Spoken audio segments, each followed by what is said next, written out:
Hello friends, in this video we will discuss about the graph traversal technique और graph traversal techniques में हम दो techniques यहाँ पे डिस्कस करेंगे. First one is a BFS and second one is a DFS. VFS stand for breadth first search and DFS stand for depth first search technique. Basically ये दोनों technique को हम ग्राफ को ट्रैवर्स करने के लिए यूज करते हैं. लाइक हमने ट्री को ट्रैवर्स करने के लिए pre order, in order, post order traversal technique पढ़ी थी. उसी तरह से ग्राफ को ट्रैवर्स करने के लिए दो टेक्निक है, दो एल्गोरिथम्स है. इस वीडियो में मैं पहले आपको बेसिक बताऊंगा, नेक्स्ट वीडियो में मैं इससे related algorithm and what is the difference between BFS and DFS और टाइम कॉम्प्लेक्सिटी क्या लगती है ये मैं डिस्कस करूंगा. नाउ ये एक एग्जाम्पल मैंने लिया है. इससे पहले मैं एक बेसिक सिंपल सा एग्जाम्पल ड्रॉ कर लेता हूं और उसके बेसिस पे आपको एक्सप्लेन करता हूं कि किसी पर्टिकुलर ट्री का या ग्राफ का मुझे BFS या DFS सीक्वेंस फाइंड आउट करना है तो किस तरह से हम फाइंड आउट करते हैं. तो लेट अस अज्यूम ये मेरे पास में ट्री है और इस ट्री के अंदर ये इस तरह से कोई नोड्स है मेरे पास में ABCDEFG, ये नोड्स है. अब मुझे क्या करना है, इस ट्री को विजिट करना है. नाउ अब ग्राफ ट्रावर्सल एल्गोरिथम है तो ग्राफ मतलब ट्री भी हो सकता है, मतलब ओपन भी हो सकता है, कनेक्टेड भी हो सकता है, दोनों पॉसिबिलिटी है. बट हम ट्री के लिए कह सकते हैं कि ट्री के केस में हम क्या बोलेंगे कि ट्री ऑलवेज ओपन होना चाहिए, बट ग्राफ अपना ओपन और क्लोज दोनों पॉसिबल है.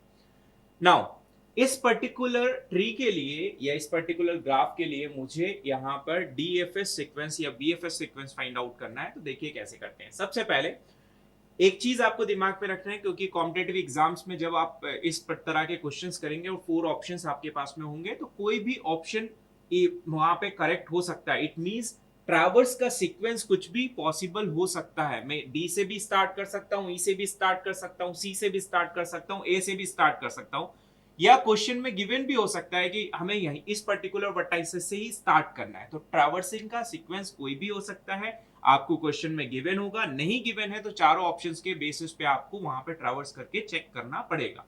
नाउ लेट अस अज्यूम इसमें फर्स्ट वर्टाइसेस मेरा A है, तो सबसे पहले मैं A को विजिट करूं. यदि मैं BFS सीक्वेंस फाइंड आउट कर रहा हूं इसका, तो BFS के लिए क्या हो जाएगा, A फर्स्ट वर्टाइसेस.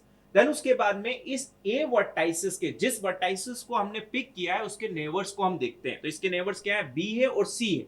तो मैं किसी भी एक को पिक कर सकता हूं. C को भी पहले लिख सकता हूं, B को भी पहले लिख सकता हूं. तो लेट अस एज्यूम मैंने B को सबसे पहले पिक किया, तो B को मैंने लिख लिया. देन उसके बाद में यदि हम BFS लिख रहे हैं तो BFS means label order. Label मतलब लेवल बाय लेबल हम चलेंगे. तो फिर A के नेबर्स क्या हो गए, एक B हो गया और A का नेबर कौन सा हो गया, C हो गया. मैं C और B भी लिख सकता था तो सीक्वेंस ये भी करेक्ट होता. नाउ देन उसके बाद में अब हम B के नेबर्स को देखेंगे. तो B का नेबर्स क्या क्या है मेरे पास में, D है और E है. तो E और D भी हो सकता है, पॉसिबल कुछ भी हो सकता है. देन E के नेबर्स हम देखेंगे तो E के नेबर्स क्या है, F है और G है. तो यदि ट्रैवर्सिंग की डेफिनेशन की बात करें हम, तो ट्रैवर्सिंग की डेफिनेशन क्या होती है, visiting each and every nodes exactly once. तो ये सारे नोड्स को हमने यहाँ पे विजिट कर लिया. This is a BFS sequence. ठीक है. नाउ DFS की बात करें, यदि DFS सीक्वेंस इस पर्टिकुलर ट्री का ग्राफ को मैं फाइंड आउट करूं तो देखिए क्या बनेगा. सबसे पहले लेट अस अज्यूम मैंने A को डेप्थ फर्स्ट सर्च, मतलब आपको डेप्थ में जाना है. डेप्थ में जैसे ही जाना है तो उसके लिए यहाँ पे प्री ऑर्डर सीक्वेंस लगेगा. आप कैसे प्री ऑर्डर करते हैं देखिए. A के नेबर्स कौन कौन है, B है और C है. ठीक है. तो मैं किसी एक को पिक करूंगा. तो लेट अस अज्यूम मैंने B को पिक किया. जिस भी नेबर को पिक किया है उसकी डेप्थ में जाऊंगा, मतलब उसके जो भी नेबर्स है उसको मैं सबसे पहले चेक करूंगा. तो देखिए B के नेबर्स क्या क्या है यहाँ पे. तो B के नेबर्स हम देखें यहाँ पे तो हमारे पास में क्या क्या है, D है और E है. तो लेट अस अज्यूम मैंने B का नेबर D सबसे पहले लिया. ठीक है. जैसे ही मैंने डी बी का नेबर लिया तो डी के कोई नेबर्स हैं नहीं, तो बी है जो ऑलरेडी विजिट हो चुका है. तो बैक ट्रैक करेंगे. बैक ट्रैक करके बी का आप क्या क्या बच चुका है, ए और ई. तो ए ऑलरेडी विजिट हो चुका है तो ई को मैं सबसे पहले पिक करूंगा. देन ए पर गया वापस बैक ट्रैक करके. तो ए के जो नेबर्स थे इधर वाले ये विजिट हो चुके हैं, बी विजिट हो चुका है. क्या सी विजिट हुआ, नहीं. तो सी को हमने पिक कर लिया. जैसे ही सी को पिक किया तो सी के नेबर्स देखे, ए ऑलरेडी विजिट हो चुका है तो एफ को हमने पिक कर लिया. तो यहाँ पे एफ आ गया. देन उसके बाद में कौन सा आ गया हमारे पास में, फाइनली जो बचा वो नेबर्स आ गए जी. मतलब सबसे पहले आप डेप्थ में जाएंगे, तो डेप्थ में जाएंगे और या फिर इसका प्री ऑर्डर भी फाइंड आउट करें. तो प्री ऑर्डर क्या होता है, ऑलरेडी आपने पढ़ा हुआ है ट्री में प्री ऑर्डर. तो सबसे पहले पेरेंट को विजिट करेंगे, रूट को विजिट करेंगे, देन लेफ्ट को, देन राइट को. तो पेरेंट, देन लेफ्ट, देन इसका लेफ्ट, देन इसका राइट, देन बैक ट्रैक करके आए तो इसका right, then left, then right. तो ये हो गया आपका प्री ऑर्डर सीक्वेंस। तो दिस इज अ बेसिक कि डीएफएस क्या होता है, बीएफएस क्या होता है। अब आते हैं हम एल्गोरिथम पे कि एल्गोरिथम के थ्रू हम कैसे इसको पर्टिकुलर क्वेश्चन को सॉल्व करते हैं, क्योंकि ये तो एक ट्री के फॉर्म में था। यदि ग्राफ के फॉर्म में कोई क्वेश्चन होता और आपसे बोलते कि डी से स्टार्ट करिए, तो आप वहां पे ट्रेस नहीं कर पाते कि लेबल ऑर्डर लेवल क्या होगा इसका, क्या नहीं होगा। तो उसके लिए हमारे पास में जो एल्गोरिथम है, जो टेक्निक है, वो बीएफएस और डीएफएस है। उसके लिए आपको बीएफएस के लिए हम क्यू डेटा स्ट्रक्चर का यूज करेंगे। इट मींस यदि मुझे बीएफएस को इंप्लीमेंट करना है तो क्यू डेटा स्ट्रक्चर की हेल्प से करूंगा, और डीएफएस को यदि मुझे इंप्लीमेंट करना है तो स्टैक डेटा स्ट्रक्चर की हेल्प से करूंगा। नाउ स्टैक और क्यू के बेसिस पे कैसे इस पर्टिकुलर को सॉल्व करते हैं वो अब मैं आपको बताता हूं। तो लेट अस एज्यूम ये मेरे पास में ग्राफ है। इस ग्राफ का मुझे बीएफएस सीक्वेंस सबसे पहले फाइंड आउट करना है। तो बीएफएस सीक्वेंस फाइंड आउट करना है, तो हमने क्या बोला बीएफएस सीक्वेंस के लिए कि मुझे एक क्यू मेंटेन करना है, मतलब क्यू के थ्रू इस पर्टिकुलर सीक्वेंस को मैं इंप्लीमेंट करूंगा। नाउ कैसे करना है, अगेन सेम कंडीशन आपको गिवन होगा, यदि गिवन नहीं है तो कोई भी वर्टाइसेस आप चूज कर सकते हैं, पिक कर सकते हैं। लेट अस अज्यूम मुझे ए, मैंने सबसे पहले अपना फर्स्ट वर्टाइसेस पिक किया। नाउ ए जैसे ही मैंने क्यू में इंसर्ट किया, तो जो भी क्यू के फ्रंट में होगा, जो भी वर्टाइसेस क्यू के फ्रंट में होगा, उसको रिमूव करिए और एक सेट डेटा स्ट्रक्चर के अंदर उसको स्टोर करते जाइए। नाउ ए को मैंने एक सेट में स्टोर कर लिया। जिसको भी मैंने यहां से फ्रंट से रिमूव किया उसके नेबर्स को मुझे देखना है। क्या क्या उसके नेबर्स हैं, एक उसका नेबर है बी, दूसरा उसका नेबर है क्या ई। मतलब नेबर क्या, मतलब जिससे डायरेक्टली कनेक्टेड वो हो। तो डायरेक्टली कनेक्टेड किससे, बी से और ई से। मैं कोई भी पिक कर सकता हूं, पहले ई भी पिक कर सकता हूं या बी भी पिक कर सकता हूं, कोई भी ले सकता हूं। लेट अस अज्यूम मैंने यहां पर बी सबसे पहले पिक किया, तो ए यहां से आपने रिमूव कर दिया। और क्या क्या इसके नेबर है, बी है और एक ई है। तो इस पर्टिकुलर केस में फ्रंट की वैल्यू इंक्रीज हो जाएगी, फ्रंट आपका यहां पे आ जाएगा। नाउ अब जो भी पर्टिकुलर एलिमेंट जो फ्रंट पे है उसको आप यहां से रिमूव करिए और यहां पे उसको लिख दीजिए सेट के अंदर। नाउ जिसको भी रिमूव किया उसके एडजेसेंट वर्टाइसेस, मतलब उसके नेबर्स को देखिए। तो क्या क्या इसके नेबर्स है, एक ए है, एक सी है, एक डी है। ए ऑलरेडी आपका क्यू में आ चुका है, ठीक है। तो सी नहीं आया और डी नहीं आया, तो मैं कोई भी ले सकता हूं। मैं सी पहले ले लूं या डी ले लूं, या डी पहले ले लूं या सी पहले ले लूं। दैट्स व्हाई मैं बार बार रिपीट कर रहा हूं, कॉम्पिटिटिव एग्जाम्स के लिए दिमाग में रखिएगा कि यहां पर जो सीक्वेंस हो सकता है किसी भी ग्राफ के ट्रैवर्स करने का, वो मल्टीपल सीक्वेंस पॉसिबल है।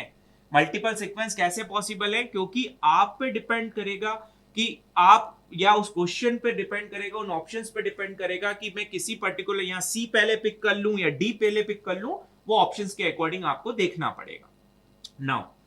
नाउ मैंने यहां पे सी और डी पिक कर लिया। नाउ ई को यहां से बाहर निकालता हूं, तो ई को सबसे पहले बाहर निकाला, तो ई को जैसे ही बाहर निकाला फ्रंट मेरा यहां पे आ गया। नाउ ई के नेबर्स देखिए, अब मैंने क्या क्या है मेरे पास में, ए है, बी है, डी है। ए ऑलरेडी आ चुका है, बी ऑलरेडी आ चुका है, डी ऑलरेडी क्यू में आ चुका है। ना यहां से इसको रिमूव कर देंगे, तो सी को बाहर निकाला, सी को बाहर निकाला तो फ्रंट यहां पे आ गया। नाउ सी के नेबर्स चेक किए, एक बी है, डी है, जो ऑलरेडी क्यू में आ चुके हैं। जो ऑलरेडी क्यू में आ चुके हैं उसको हम कुछ भी नहीं करेंगे क्योंकि वो विजिट हो चुके हैं, विजिट हो चुके हैं। नाउ डी को हमने यहां से बाहर निकाला, जैसे ही फ्रंट की वैल्यू यहां पे हुई। कब तक ये प्रोसेस चलती रहेगी, अभी नेक्स्ट वीडियो में मैं एल्गोरिथम बताऊंगा आपको।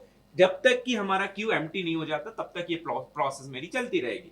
नाउ जैसे ही मैंने डी को यहां से रिमूव कर दिया, तो डी के नेबर्स देखे बी, ई और सी, जो ऑलरेडी यहां से जा चुके हैं। तो this is the BFS sequence of this particular graph. Now come to the DFS sequence. So DFS के लिए हमने ऑलरेडी बोल चुका हूं मैं कि स्टैक डेटा स्ट्रक्चर का यूज करेंगे। तो यहां पे हमने एक स्टैक डेटा स्ट्रक्चर ले लिया।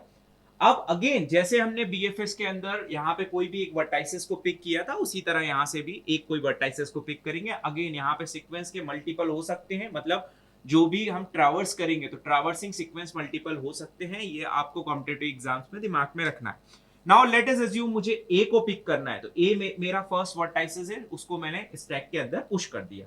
जिसको मैंने स्टैक के अंदर पुश कर दिया उसको मुझे यहाँ पे स्टैक से यहाँ से पॉप करना रहेगा। तो ए को जिसको भी पिक पुश करा है उसके नेबर्स देखूंगा मैं। तो ए के नेबर्स क्या क्या है मेरे पास में, बी है और ई है। अब क्योंकि हम डेप्थ की बात कर रहे हैं, this is a depth first search, तो कोई एक को आपको पिक करना पड़ेगा। लाइक यहां पे जैसे मैंने आपको बताया था, ए आपने लिया तो ए का डेप्थ क्या थे, बी और सी। तो बी और सी में से एक किसी को पिक करना था, बी। देन उसके बाद में बी के डेप्थ में हमको जाना था जिस वर्टाइसेस को पिक किया था। सिमिलरली यहाँ पे भी हम यही करेंगे। तो ए वर्टाइसेस मैंने पिक किया, ए की के दो नेबर्स हैं, बी है और ई है, इन दोनों में से किसी एक को पिक करूंगा और उसकी डेप्थ तक मैं जाऊंगा। लेट अस अज्यूम मैंने बी को यहां से पिक किया, तो बी को यहां से पिक किया, स्टैक के टॉप में जो भी होगा उसको आप रिमूव करते जाएंगे, तो बी।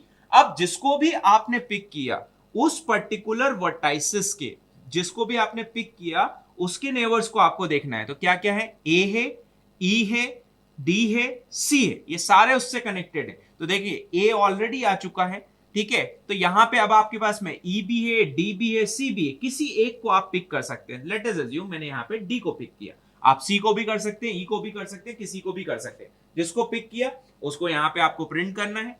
तो जैसे ही मैंने डी को प्रिंट कर दिया, डी के नेबर्स देखे, डी के नेबर्स क्या है, बी जो ऑलरेडी आ चुका है, और ई और सी तो दो है, तो मैं सी को यहाँ पे ले लेता हूं। तो जिसको मैंने पिक किया उसको मुझे यहाँ पे प्रिंट करना पड़ेगा, जो भी स्टैक के टॉप में होगा वो प्रिंट हो जाएगा। जैसे ही प्रिंट करा सी को, तो सी के नेबर्स क्या है, एक बी है और एक डी है। तो बी ऑलरेडी आ चुका है, डी ऑलरेडी आ चुका है, तो सी को आप यहां से रिमूव कर देंगे, मतलब जो स्टैक के टॉप में होगा वो अब यहां से रिमूव हो जाएगा। नाउ डी पे आया, तो जैसे ही मैं डी पे आया तो डी के नेबर्स हमने चेक किए, एक बी है, सी है, ई है। बी और सी ऑलरेडी आ चुका है, ई नहीं आया, तो ई अब यहाँ स्टैक के टॉप में आपका आ जाएगा। जो भी आया उसको यहाँ पे आप प्रिंट कर देंगे। तो फाइनली यदि आप देखेंगे तो ई के नेबर्स कौन है, ए है, बी है, डी है, जो ऑलरेडी आपके आ चुके हैं, तो इसको यहाँ से रिमूव कर देंगे। देन डी पर आए, डी के नेबर्स आप चेक करेंगे तो जो ऑलरेडी आपके वहां पे क्यू में स्टैक में जा चुके हैं, मतलब सेट में जा चुके हैं। नाउ बी पे आए, तो बी पे देखा तो बी के सारे नेबर्स जा चुके हैं, ए के ऑलरेडी सारे नेबर्स जा चुके हैं। तो this is the sequence for DFS. Now next video में हम इन दोनों की एल्गोरिथम्स क्या हैं, what is the difference between DFS and BFS, और एप्लीकेशंस क्या हैं इनके, वो डिस्कस करेंगे। Thank you so much.